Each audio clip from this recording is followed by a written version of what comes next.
some passages from The Wilderness, the true story of Simon Girty, a graphic biography by Timothy Truman. Part 1, Book of Genesis. The fathers have eaten sour grapes, and the children's teeth are set on edge. Ezekiel 18:2. Child crying. Pennsylvania, May 1783. This would be right at the end, towards the end of the Revolutionary War. Mountain ridge near Pittsburgh and the settlement of 9 Mile Run. Wears coonskin hat, looks like a regular person, Native American Indian. Indians are escorting some captured white person. I don't know if they're French or English or American. Boom, boom, they hear gunshots. They look at what's going on. Then they said, blah, blah, blah, blah, right, to their fucking prisoners, because they heard gunshots, like, are those your friends? Should we kill you? And then he shouts out, for straight. I guess it's like a bird call or some shit. And then the prisoner's scared, but boom! Simon Girty. Stand easy, Master Burkhart. My friends get a wee jumpy when they hear cannon fire. So, Master Burkhart. Who is Master Burkhart? Oh, that's probably the guy who wrote about Simon Girty. He was a prisoner of war. And then he's like, the Native Americans about killed me several times, but Simon kept me alive. So, more fun adventures, more things happen. Right, I'm skipping around here. Simon Girty goes on the squaw campaign. So the squaw campaign, it's embarrassing, okay?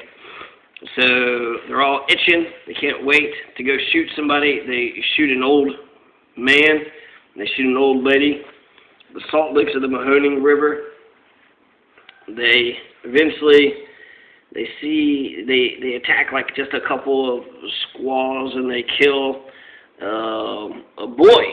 They just killed a boy who was hunting with a bow and arrow.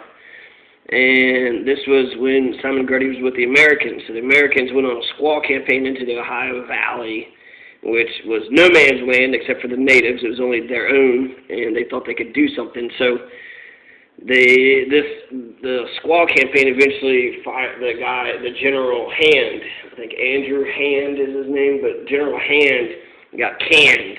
He got fired after this squaw campaign. They killed an old lady, an old man, and a little boy. And even though it seemed like they just killed 3 little nobodies, the old man turned out to be Bull. It turned out to be Chief, somebody's brother. Chief, Chief, not Pontiac, not Pumpkin Boy, but starts with a P, I'm pretty sure. Chief something. Fuck. It was a major chief, though. So they only killed 3 people, 1 woman, an old man, and a kid. And here they're arguing over the kid. Who gets the scalp? I killed the kid. I get the scalp. No, I get the scalp.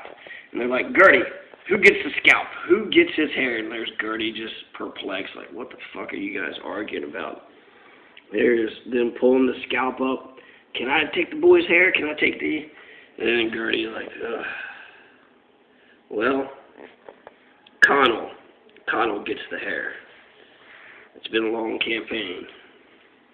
General Hand, the new commander at Pitt, had learned that the British had stored arms at the Indian village of Cayuga. He launched a winter raid, hoping to catch his enemies by surprise. Soon after the army set out, the weather had warmed, the winter snow melted, sudden rains flooded the creeks and rivers and turned the ground into an ankle-breaking muddy sludge.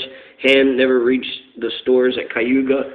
The weary Americans had discovered a small Indian village. They expected to find warriors there. Instead, they found women, children, and 1 old man. The disappointed militiamen wouldn't come home empty-handed. They killed the old man and a woman and took another woman captive. They were supposed to be warriors at the Salt Lick, too.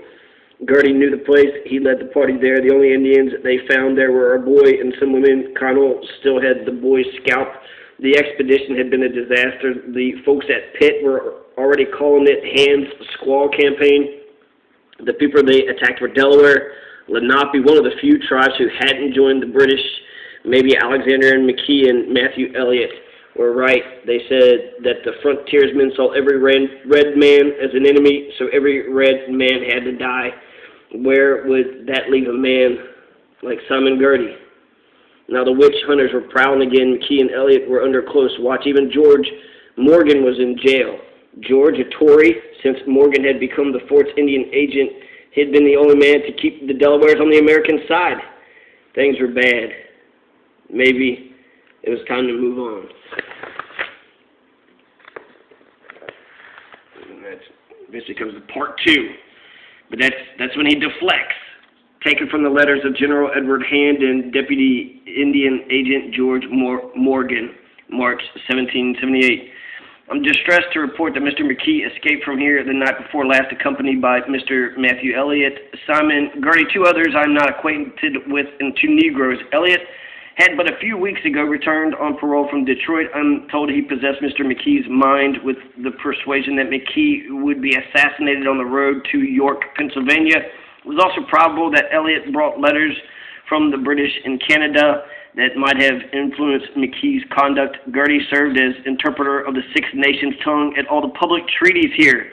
I think he would influence his brother James to join him. Evils might arise from the information these runaways can give to the enemy. P.S. Within this month, 5 men have been killed, 2 wounded, and 4 taken by savages at Drunkard Creek.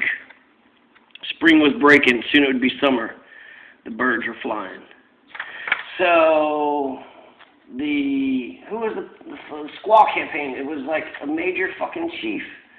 They killed the major chief's brother. The brother's name is Bull. And Chief Pipe. Pipe. Like peace pipe.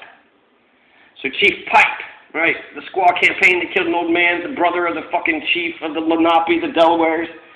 And then they killed a squaw.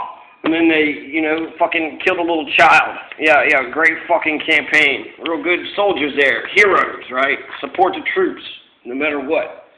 But that's the reason why they deflected.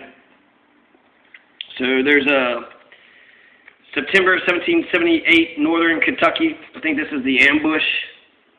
The ambush of Dayton, Kentucky, where the Simon Girty went around killing the colonist. He was also at the Battle of Blue Licks, too. But that's a little bit of wilderness true story. Simon Girty. Graphic biography. Timothy Truman.